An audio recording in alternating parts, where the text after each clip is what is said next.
Alright, welcome to episode 31 of Nick Lenz's Comic Corner, Classics / Non-Classics. Where review stuff from Marvel DC. Alright, moving on from that, let's get started with this review. Spider-Man, The Return of Anti-Venom. Beautiful looking cover. And it has the free comic, and it collects Free Comic Day special, the Free Comic Day thing for Spider-Man. Amazing Spider-Man 663 to 665. And it's written by Dan Slott, obviously. But her was do some of the artwork, but I'm not that surprised. It does, this character right here on the cover, she's a new character. Well, not the person who ate the mask, but this is the new Wraith. And she's nothing like the original Wraith. She does take up some of the gadgets from Mr. Fear, excuse me. She takes up the gear of villains, basically, who are captured. And she's a cop. Yeah. Now, the Free Comic Day thing is simply just... the whole thing is told from Madeline's point of view, somewhat. And also in the issue, pretty much, Spider-Man is fighting Spider-Woman. Yeah, this is not the first time this has happened. Last time this something like this was back during the siege, late in the siege. Yeah, they're fighting each other. Of course, Madam Web is trying to set up Sankey to train him because he lost his spider sense. And of course, it's revealed that Mandrill is the one behind these two fighting each other. Yeah, it's an interesting story. Yeah, the only way they can break the spell if she sniffs him. It's, oh my god, you reek. Yeah. Says the two people who only dated once. They punch Mandrill. He's taken to jail. Yeah. He keeps saying out an Avenger. And then Spider-Man asks him to train him. Which he does. Of course, he's allowed to keep his mask, obviously. He's trained. And that's pretty much for this story. It does predict the future Spider Island. Yeah, it does predict that. But then this next three-parter is simply the return of Anti-Venom. And he's trying to expose, of course, they make debut with the Wraith. He, of course, knows nothing about it. And Wraith does not kill people like the original one does. Yeah, the original one does kill people. This one does not kill people, probably because she's a cop. Yeah. Yeah, he knows Jane D. Wolf. He actually does remember Jane D. Wolf. Yeah. It's a fake, yeah. Yeah. Yeah, somebody just Spider-Man testing out new stuff. Mr. Negative does finally return in this book. Yes. And she remembers that she did briefly influence him. Yeah. Of course, Anti-Venom does show up in the story.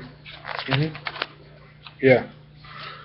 Yeah. He knows that he's Eddie Brock, obviously, because that's never forgotten. But he does forget that Spider-Man is Peter Parker. I guess it's from that spell. That makes a lot more sense. Of course, he has to stick out that stupid tongue. He's not evil. No, he's good. Yeah.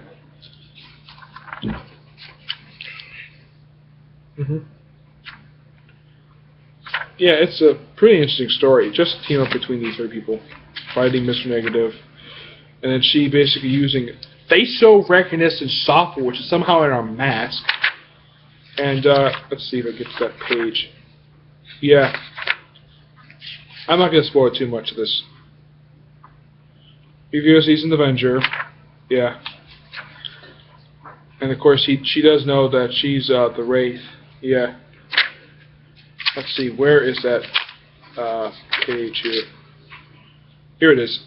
Yeah, here it is. She does the faith and software. And he says, "Oh my God, Mr. Negative is Martin Lee." And his wife like, "Wait, for real? Brock was right?" And Negative says, "Impressive. Pity you won't live to tell anybody." And Ray said, "Oh, but I did. I just told everybody. Everyone." Yeah, and it's all over the news that Mr. Negative is Martin Lee. His identity is publicly known. Yeah.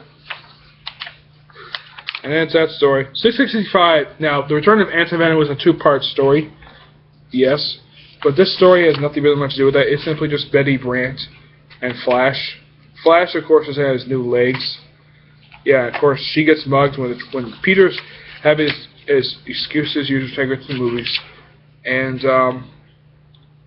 she gets mugged, and he gets so upset because that's what happened because he failed to stop a mugger from killing his uncle, and Jameson basically wants to see her, and he agrees to pay for it. He agrees to pay for any medical treatment because she was like $1 to him. She's like $1 to him. Yeah, he does care about Betty, despite the fact he doesn't care much about his employees, but he does care about Betty because Betty stuck with him the longest.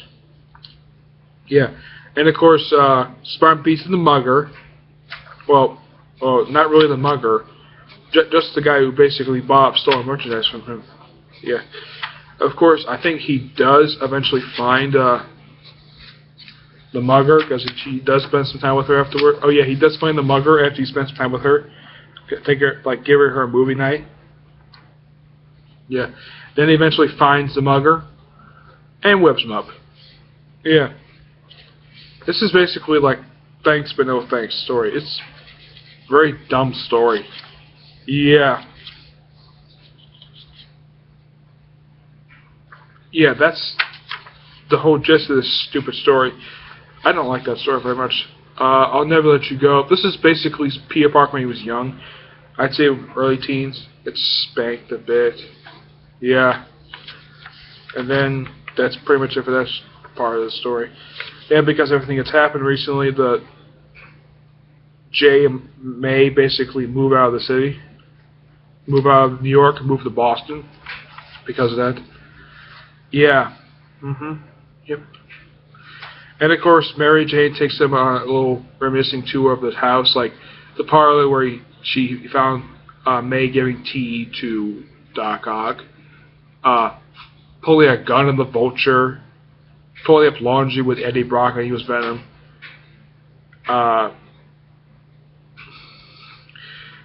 Green Goblin, basically. This is all like homages to classic Spider-Man stories, which I do like Dan Slott's doing this, yes. Of course, they put the house up for sale. But very happily. So, another 4 out of 5. I didn't like that one story where thanks but no thanks. It's a really dumb story. I don't like that story. But it's the only reason why it gets a 4 out of 5. But overall, the Return of Anti-Venom story is really good. But of the two backup stories, the first one is so... I don't like it. Don't like it very much. Second story I do like. It's very interesting. It does reminisce of Spider-Man over the years. Probably because it's getting close to the 50th anniversary. So, 4 out of 5. Alright? Stay tuned for my next video. Or I'm going to go big in the next video. Well, review a big story next video. Bye.